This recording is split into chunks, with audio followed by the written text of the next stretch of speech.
Napangiti po ang ating mga nasalatang kababayan sa Pila Laguna sa pagdating ng Sagip Kapamilya.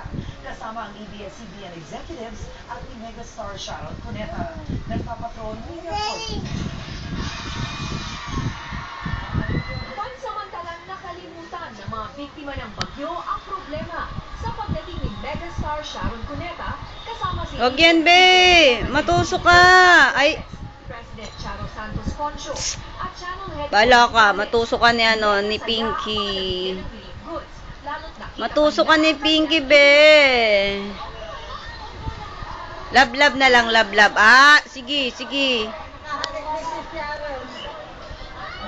Hindi lang yung relief goods na bibigay mo, kundi na-excite ako.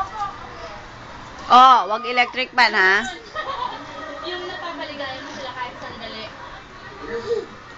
Aabot sa 3,500 ang pamilya ang nabigyan ng relief goods mula sa 5 barangay ng Pila.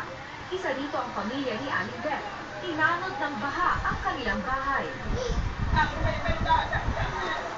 na ko kayo mapabalik dun ngayon. Hindi na pwede. Wala naman kami tutulungan doon. Pero hindi kalayuan dyan sa covered fort kung saan tayo namigay ng mga... Tingin kay Mami, siya. Itong barangay Aplaya. Ichaw, tingin kay Mami. Dito sa Pila. Mami! Wow! Tingin kay Mami, bilis! Mox! Be!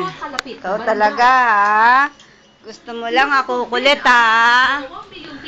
Gusto mo lang ako kulit ka, ha? Pencil, no? Mag-write na ba? Pero matatagalan pa ang kalbaryo ng mga residente. Dahil ayon sa Laguna Lake Development Authority, aabutin pa ng Pasko o susunod pa na taon bago mawala ang pasakit sa kanila ng baha. Oops, wait.